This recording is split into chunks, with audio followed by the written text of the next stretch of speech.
Salut, alors dans cette vidéo, je vais te faire un premier bilan de ma chaîne YouTube. Si tu ne me connais pas, j'ai lancé il y a un mois un challenge, c'est de créer une nouvelle chaîne YouTube en partant de zéro. Je viens du monde des blogs et j'ai laissé les blogs de côté pour me mettre à fond sur YouTube parce que je pense que c'est la plateforme de l'avenir, parce que j'avais besoin de renouveau. Et pour ce premier mois de bilan, tu vois, le grand message que je retiens, c'est que YouTube, ça prend du temps. Donc dans cette vidéo, je vais t'expliquer ce que j'ai mis en place, je vais t'expliquer l'évolution de mon nombre d'abonnés, de mes vidéos, mon style, etc. Tu vas voir, ça va t'aider toi aussi, je pense, pour ta chaîne YouTube. Et on va faire donc un bilan ensemble de ce que je vais continuer à faire, de ce que j'ai changé et de ce que je pense de tout ça. Alors tu vas me dire, mais Izzy, pourquoi tu as arrêté les blogs? Pourquoi tu lances un nouveau challenge? Pourquoi tu te lances sur YouTube? Donc comme je te l'ai dit, je pense qu'il y a vraiment de l'avenir, mais au-delà de ça, moi avec ce challenge, il y a un truc que j'ai envie de montrer.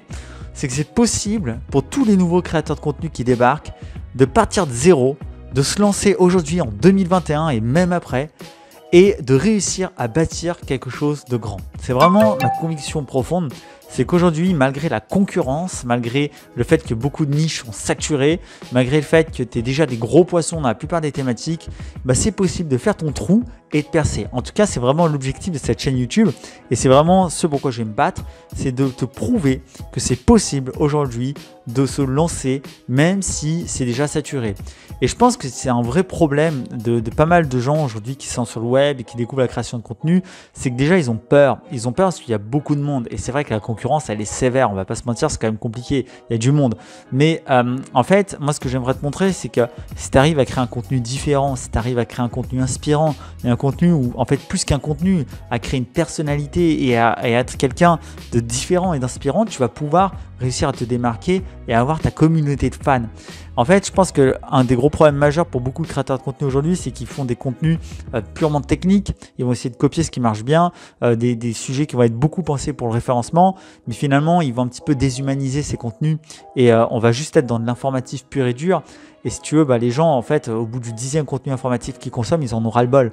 Et ça ne va pas te permettre de te différencier, de te détacher et finalement de transmettre aussi tes valeurs, ta philosophie, ta vision, et qui sont des choses pour moi essentielles aujourd'hui pour réussir à te démarquer en tant que créateur de contenu. J'en ai d'ailleurs fait une vidéo, je vais te mettre le lien sur les fiches. Donc voilà en fait pourquoi je lance ce challenge aussi, c'est pour te montrer que tu peux réussir et je pense que ce serait la plus belle preuve de motivation au monde que de te montrer qu'en partant aujourd'hui de zéro sur une chaîne YouTube qui part de zéro sur une thématique saturée, ce serait une magnifique preuve de motivation si j'arrivais à monter cette chaîne et à te montrer que finalement voilà, on peut monter une chaîne aujourd'hui en 2021 sur des thématiques saturées et on peut en vivre. Surtout, c'est ça le plus important, c'est de vivre après évidemment de ce contenu-là.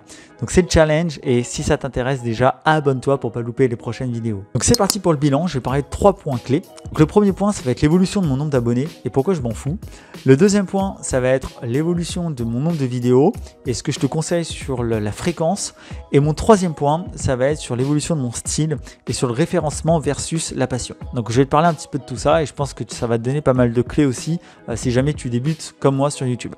Alors le premier point, donc l'évolution du nombre d'abonnés. En ce moment, pour te dire, j'ai 7 abonnés. J'ai 7 abonnés, c'est très peu, mais en fait je m'en fous. Alors pourquoi je m'en fous en fait du nombre d'abonnés? C'est parce que ma chaîne YouTube, je ne recherche pas à avoir un max d'abonnés, c'est pas ça qui m'intéresse. Et d'ailleurs, je pense que toi aussi, si tu es en train de faire la course aux abonnés aujourd'hui, il faut absolument que tu arrêtes. Le plus important, c'est d'avoir des abonnés qualifiés.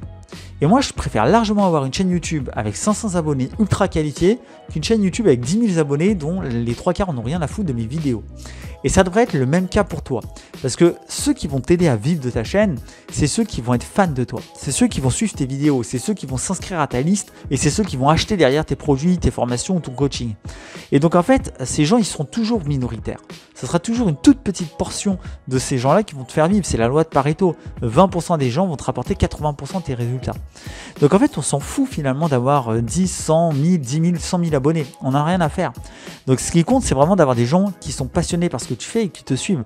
Et il y a des chaînes YouTube qui vivent très bien avec 200 abonnés. Parce que derrière, ça va être des gens engagés sur ta chaîne. Des gens qui vont vraiment être fans de toi. Et mon objectif, c'est d'avoir des inscrits à ma mailing list. Si tu regardes en dessous dans la description de ma vidéo et de toutes mes vidéos, il y a un lien qui emmène vers mon site et qui te propose de télécharger en ce moment un kit de création de contenu gratuit.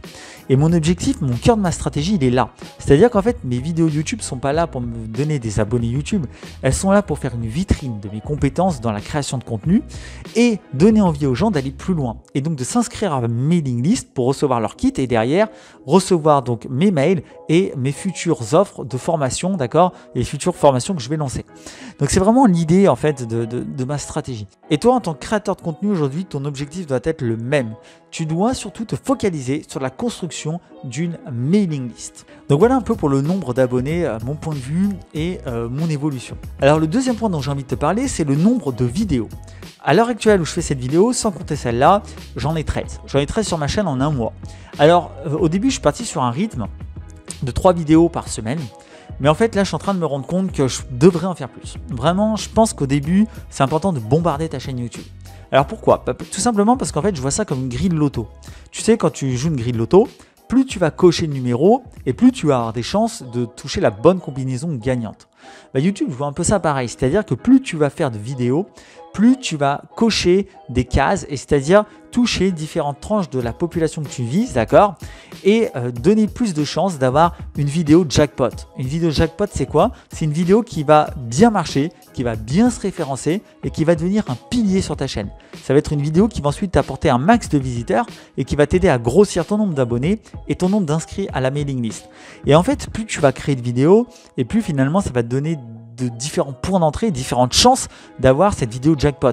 Et c'est pour ça que là, je suis à 3 vidéos par semaine, mais que je trouve que je devrais en faire plus. Et donc, vraiment, un de mes objectifs, ça va être de m'organiser pour faire en sorte de produire idéalement une vidéo par jour. Même si ça me paraît compliqué pour l'instant parce que je fais pas mal de montage et ça prend du temps. Et donc, vraiment, il va falloir que je fasse un travail de mon côté à ce niveau-là, d'organisation pour faire un montage peut-être plus rapidement et me permettre de faire plus de vidéos chaque semaine. Et donc, toi, si tu débutes aujourd'hui, vraiment, ce qui est important, c'est d'essayer de faire un max de contenu. C'est ce que je te conseille de faire, c'est de bombarder un max ta chaîne de contenu.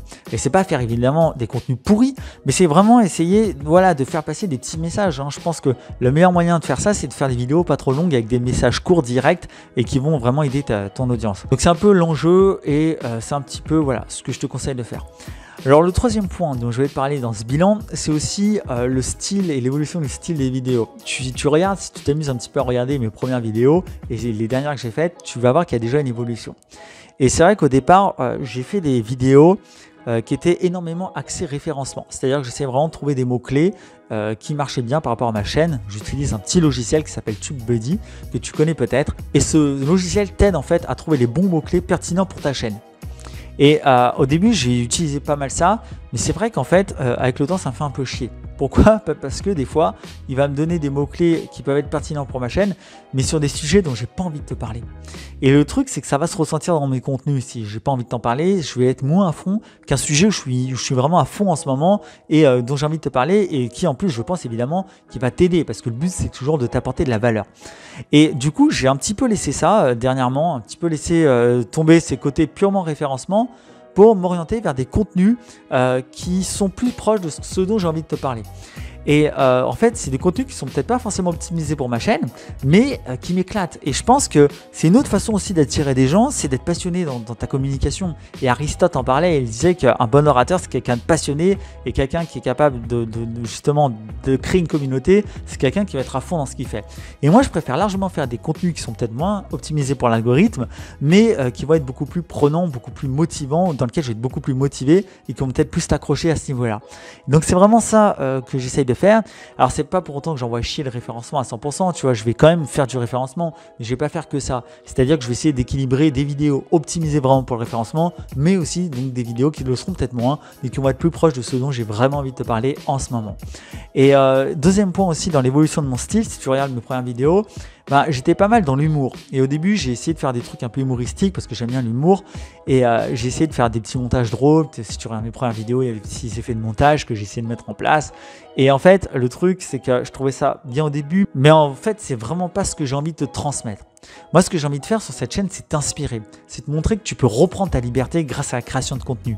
C'est te montrer que c'est atteignable pour toi et c'est te montrer justement aussi le quotidien. C'est-à-dire essayer de t'emmener dans mes voyages quand je bouge, même si en ce moment c'est plus dur avec le Covid. C'est t'emmener dans mon quotidien. Je vais vraiment bosser là-dessus aussi. C'est te montrer un peu plus de moi, de ma vie, de qui je suis, etc. Et de partager ça encore plus dans mes contenus.